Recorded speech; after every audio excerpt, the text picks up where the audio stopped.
Runcorn, yeah. It was a song that, you know, I felt at the time said what needed to be said about the place. It was only a joke, really, though, and a lot of people took it really seriously, and a lot of people didn't. And it's been a year since I wrote it now, and it was in the paper the week, and it still holds a place in my heart, because it's like one of the first songs I wrote that ever got anyone's attention. But at the same time, the first time I saw you play was at the All Day last summer down at the Bar Studio, and I think the two I remember were Fat Slags and Welcome to Runcorn. Fat Slags. They both went down the storm. That's kind of what I had you figured as, you know, just somebody who was taking the mickey. It's been funny coming up here like and seeing you play again like and realising there's more to you than that. I detect like you're very reluctant to play Welcome to Runcorn now and Fat Slags. Yeah. What's that about? Well, the thing with Welcome to Runcorn is I would play it, and I did actually play it last week, and the studio they had me playing in the studio, I did actually play it last week, but I just thought that if I just left it for a bit and just let it roll its own snowball, so to speak, let it roll by itself, I don't think it needed me continuously playing it to get people to listen to it, so I just stopped playing it, and then I realised I was actually quite fed up playing it, because it's not very exciting to play for me, it's just not what I'm about anymore. I'm more about writing how I feel about other things, like where I'm going, what I'm doing, how I feel inside, not commentary of where I am at the time of living. Do you feel differently about Runcorn at all since you wrote it? It's a very negative song. No, it's negative. I wouldn't say I feel like too differently about it. A lot of things have changed since I wrote the song. Not directly connected to the song, but a lot of things have changed in Runcorn. Like, they've built the new Quick Save or Summerfield, whatever it is downtown. It's pretty much the only thing that's changed. Important stuff? No, no, it's still the same old shithole, I suppose. But that's pretty much it, yeah.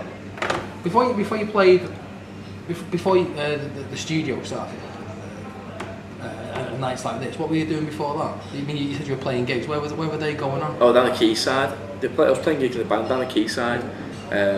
We only had a few gigs, like it's like space between months, not like I'm playing now, like, you know, once a week or once every couple of weeks. But the thing with a band is, I never suited being a band because I always let the other band members down because I get pissed too much. I do something stupid. So band members start getting pissed after that. So I thought I'd just go on my own, like inspired by John saying I should go on my own, so I did. And now the only person I'm ever letting down if I perform badly is myself. That's what the way I've thought for the past year and a half or so. So that's why I do it myself.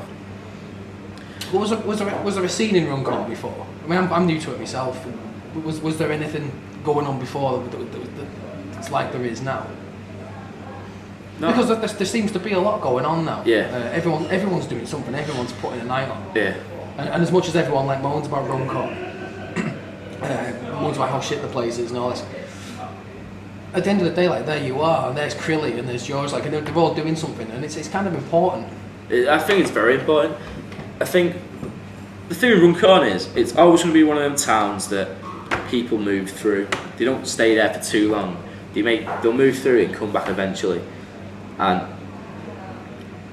it's like Crilly and George, and I think they've left or they've stayed and they've watched things change, and then they've decided, no, I want to change it myself. I want to make it that, and they've done that. And the alternative nights on a Thursday, you know, they're brilliant, and they've got it spot on. And it only gets quiet if like the students are out of town and all that. But when they're in town, a Thursday night is a quality night to be out. And you know, they're one of the great things about Runcorn. I mean, it's like me and Crilly have discussed many a time. It's not as good as the following like indie night and alternate night gets in Widnes, but Widnes have always been very music based anyway. Whereas Runcorn's never been. I think over the past at least 4 years, Runcorn's developed its own identity in the music scene and its own music genres, you know, music scenes, which I think is a strong point about Runcorn these days. It is one of the stronger points anyway. Widnes has always had a college and had that kind of sort of scene going on with bands and that kind of thing going on. And Runcorn's not got a great deal of money in it. Is there a thing with money and music that goes together?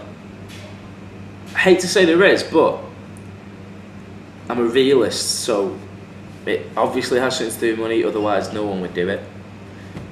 Everyone needs money to live. at the end of the day.